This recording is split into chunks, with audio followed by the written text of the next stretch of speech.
Supreme কোর্টে মোথাবাড়ির ঘটনায় শুনানি, মালদহে বিচারকদের উপর আক্রমণের ঘটনায় রিপোর্ট পেশ, শীর্ষ আদালতে রিপোর্ট দেবে এনআইএ।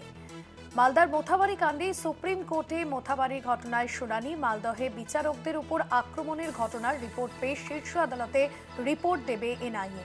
এ বিষয়ে আমাদের প্রতিনিধি পীযূষ কান্তি নাগ তুলে ধরেছেন বিশেষ প্রতিবেদন।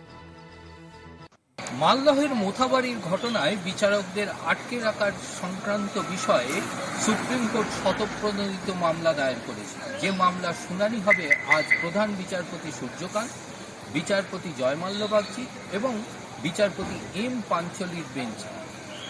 এই মামলায় আজকে এনআইএর পক্ষ থেকে সুপ্রিম কোর্টের নির্দেশে প্রাথমিক রিপোর্ট জমা পড়বে। পাশাপাশি রাজ্যের মুখ্য সচিব, রাজ্যের স্বরাষ্ট্র সচিব, ডিজি এবং মোথাবাড়ির এসপিকে হাজিরা দিতে হবে ভার্চুয়ালের মাধ্যমে সুপ্রিম কোর্টের নির্দেশ অনুযায়ী।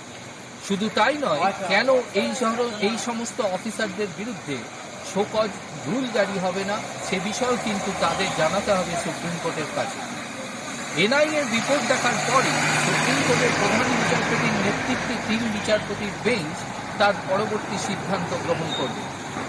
জুডিশিয়াল অফিসারদের আটকে রাখার ঘটনায় বারবার কলকাতা হাইকোর্টের পক্ষ থেকেও যোগাযোগ করা হলেও তা কিন্তু উপযুক্ত ব্যবস্থা গ্রহণ করা হয়নি, এমনটাই কিন্তু গত শুনানির রিপোর্ট দিয়ে কলকাতা হাইকোর্টের প্রধান বিচারপতি জানিয়েছে। তারপরেই সুপ্রিম কোর্ট অতি সক্রিয় ব্যবস্থা নিয়েছে। আজকে এনআইএর রিপোর্ট পাওয়ার পর সুপ্রিম কোর্ট এই বিষয়ে সিদ্ধান্ত গ্রহণ করতে চলেছে। অপরদিকে এনআইএ রিপোর্ট দেওয়ার আগে মোথাবাড়ি বিচারক এবং কলকাতা হাইকোর্টের প্রধান বিচারপতির সঙ্গে সাক্ষাৎ করে পুরো ঘটনার বিষয়ে অবহিত হয়েছে। সেই সকল ঘটনা জানার পরই আজকে সুপ্রিম কোর্টে এনআইএর পক্ষ থেকে রিপোর্ট জমা পড়বে। অপরদিকে কমিশনের পক্ষ থেকে সুপ্রিম কোর্টে আজকে পরিষ্কারভাবে রাজ্যের পরিস্থিতি সম্পর্কে একটি রিপোর্ট দেওয়া হবে। এনআইএর তদন্ত রিপোর্ট দেখার পরই প্রধান বিচারপতির নেতৃত্বে 3 বিচারপতির বেঞ্চ এই বিষয়ে নির্দিষ্ট রায় দেবেন এবং সেই রায়ে এখন দেখার যে এই সমস্ত অফিসার অর্থাৎ রাজ্যের মুখ্য সচিব, স্বরাষ্ট্র সচিব, ডিজি এবং জেলার পুলিশ কর্তাদের বিরুদ্ধে কোনো ব্যবস্থা গ্রহণ করে কিনা সুপ্রিম কোর্ট, সেদিকেই তাকিয়ে রয়েছে আইনজীবী মহল।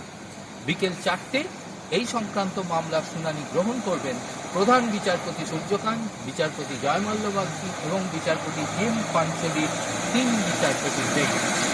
ক্যামেরায় দিলীপ রায়ের সঙ্গে পীযূষ কান্তি নাগ, কলকাতা।